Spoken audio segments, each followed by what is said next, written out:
Update. Am I the a-hole for gifting my granddaughter a custom-made cookbook instead of something a little pricey? Original post. Hello everyone. My friend's son told me about this app and told me I should post it in here to get some unbiased opinion. I, 59 female, have 3 kids. 39 male, 35 female, 32 female. My husband died 10 years ago, and from then on I have been on my own. I live in a small townhouse. I am not poor, but I am comfortable with my living situation. So, recently, my son Key, 39 male, told me he wanted to throw a party for my granddaughter Rita's 18th birthday because she is going to be an adult. He wants the date to be memorable to her. I know my son. He loves his kids very much.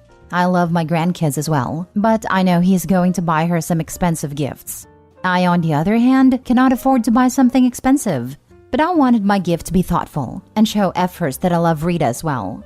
So I had an idea. I have been a home cook for more than 30 years. I used to work in a restaurant before and then moved on to having my own catering business in my early years. I loved creating new recipes and altering the old ones to my own. So I had an idea to make a compilation of some of my signature recipes and make them into a book. I wrote down 20 recipes in my computer, and with the help of some grateful people, I was able to print them out. I then had another idea to make the recipes into a cookbook. So, I went on a publication house and told them to make a cookbook that looks like an ancient book, except it will contain recipes. I did that because 1, Rita has a passion for cooking. She wants to go to culinary school and hope to open her own restaurant chain.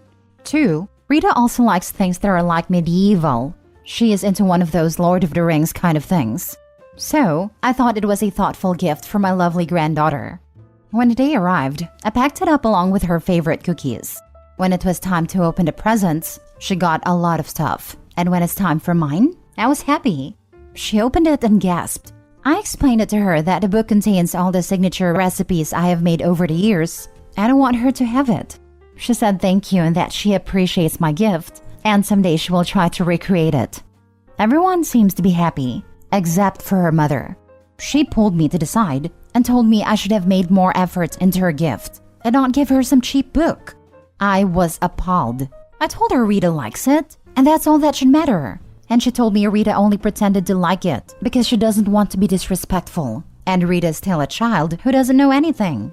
It also added that it was a little narcissistic of me to make Rita's gift about myself and my cooking, rather than it being about her.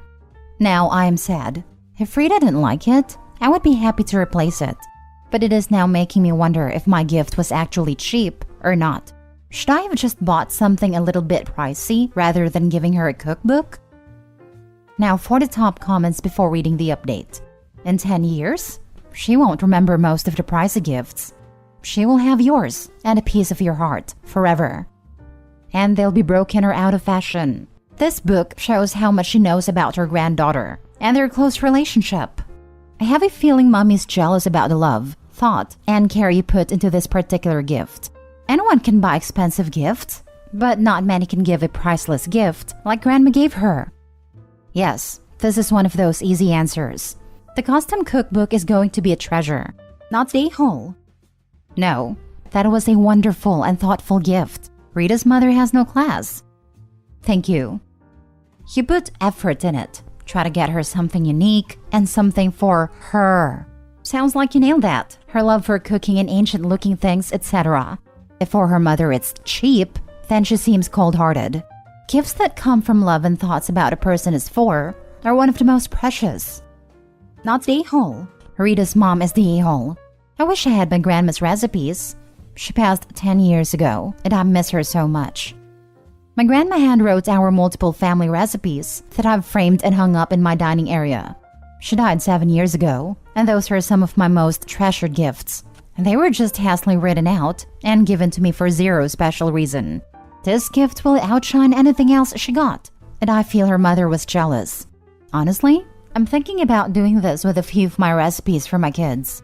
Thanks for the great idea, and forget about anything that jealous shrew has to say. Not the a-hole.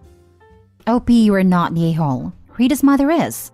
Some people are materialistic, and she sounds like one of them. I'm sure Rita's gasp was with pleasure. Why not ask Rita directly? Her opinion is the only one that matters. For what it's worth, I would love a gift this thoughtful. If you ever decide to sell the book/recipes, please let me know. Not stay whole. Now for the update. Hello. I want to thank everyone for your kind and warm comments. They are so nice and full of love. I know people have asked about what happened next, so I wanted to give you some update too. I saw some of you advised me to ask Rita privately if she liked the book I gave her or not. And I did. I called her up a few days ago and just wanted to chat with her.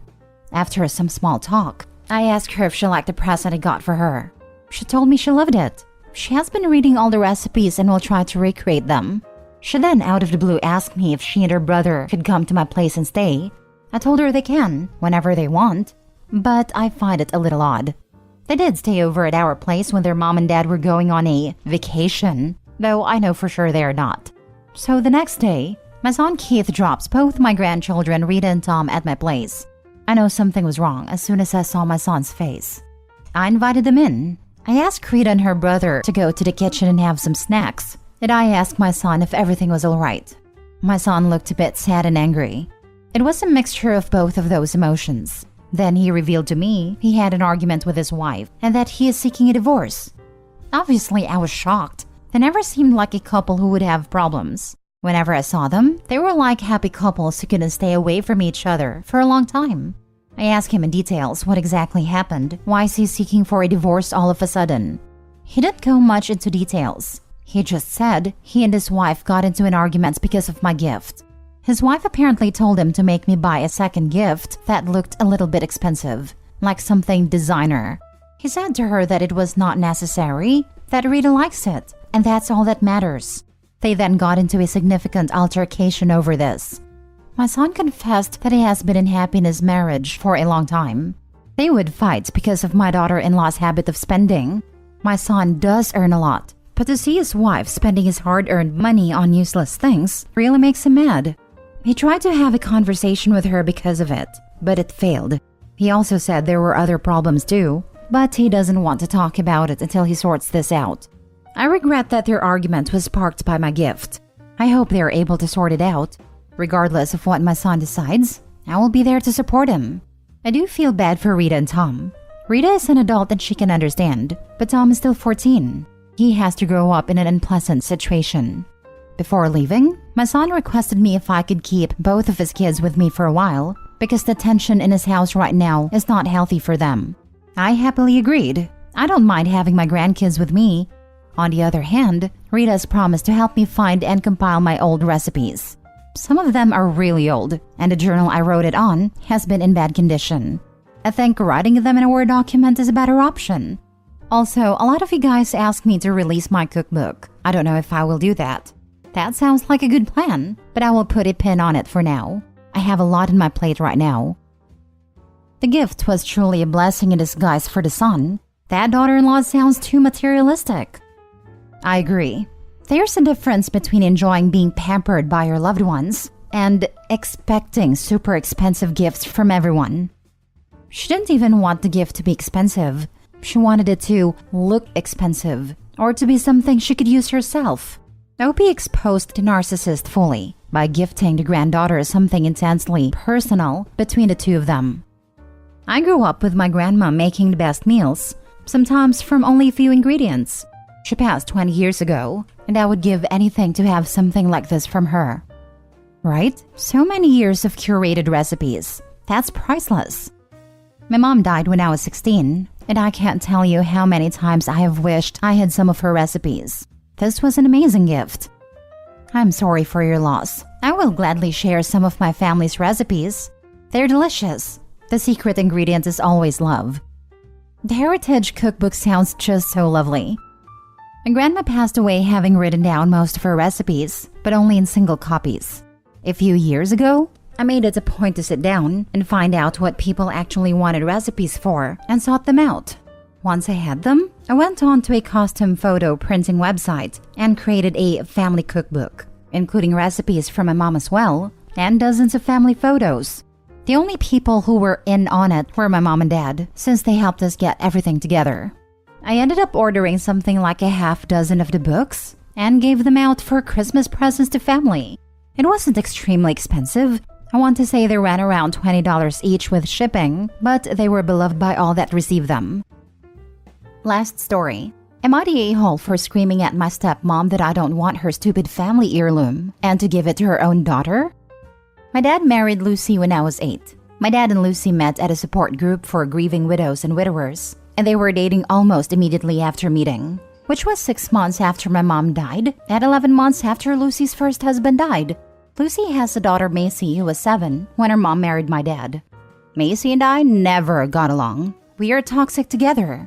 Pretty sure the reason is we were 2 grieving kids who lost a parent, struggling with the loss of said parent, and then our surviving parent marries the others. And suddenly the step-parent is being over pushy and calling us their kid, and we're not getting what we need from our actual parent.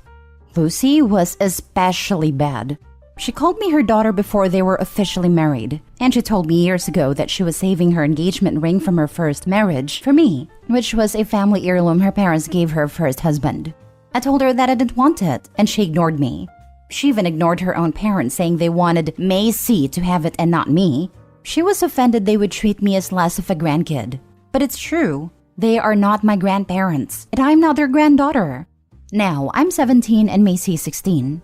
And I don't know exactly how it all happened, but Macy was told by Lucy that the engagement ring from the marriage to Macy's dad was being saved for me, as her oldest daughter, and Macy lost it.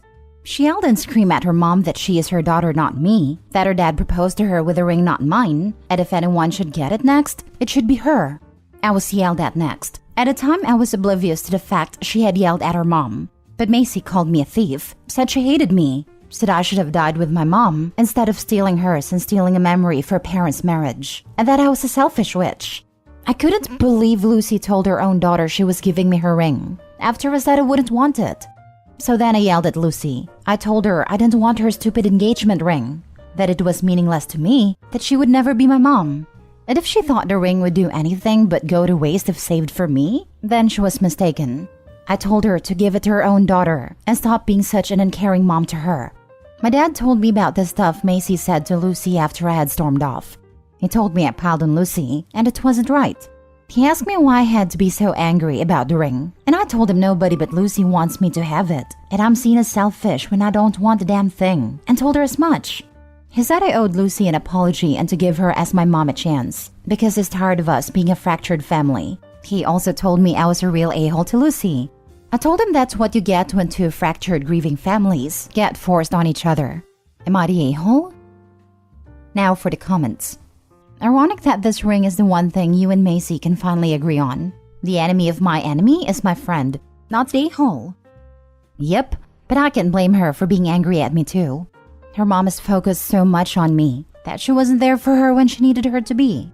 I just hate that I am now the bad guy when I never ever wanted or accepted a ring. I do mildly feel sorry for Lucy and your dad. It must be really hard when your kids don't get along.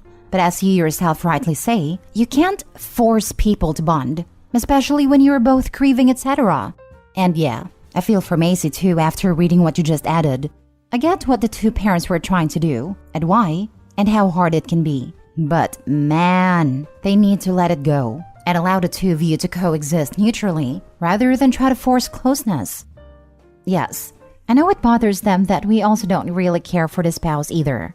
Lucy's not someone I would go to with a problem nor particularly care for, and Macy feels the same way about my dad. They tried to make a family, but it was always a name only. Like I say, ironically, this could bring you and Macy closer at last. The enemy of my enemy is my friend. Lucy seems to have no freaking idea how to parent even her own kid. The ring thing is so bizarre and horrible. They can be, but I don't think Macy will ever consider me a friend. After the ring thing, I don't know that she won't always hope that I die and leave her alone. Lucy and my dad are both like that now, but my dad wasn't always. Grief changes people and not always for the better. Not the a-hole, but your father and Lucy are. I'm really sorry for you and Macy. I cannot imagine what goes through Lucy's mind when she wants to give the ring for you instead of Macy, as it belongs to her father's legacy. You have the right to have the memory of your mom, and Macy has the right of the memory of her father. Your step-parents shouldn't force themselves in a situation where they want to completely replace the original parent. I think you should seek therapy as a family. I honestly don't care about making us a family after all this time, and I'm almost free from this. Dad and I don't really have much of a relationship, and I'm pretty sure it will be the same for Lucy and Macy in another couple of years. Family therapy only works when you want to be a family, or are a family. Ours was always more in name only than practice, and for me it's not worth saving anything. Maybe if I'm just gone, Macy will actually get a ring. Or maybe Lucy will always hold on to it and think of it as belonging to me. But I won't play a part in that. Have you tried to speak to Macy that you don't want a ring? That you explained when it was mentioned that you said it should go to Macy and that you wanted nothing to do with it? Or would that be an effort in futility? I think trying to talk would make things worse. Too many years of bad blood between us for that, and too much of Lucy choosing me over her own daughter for Macy to want to hear me speak about it.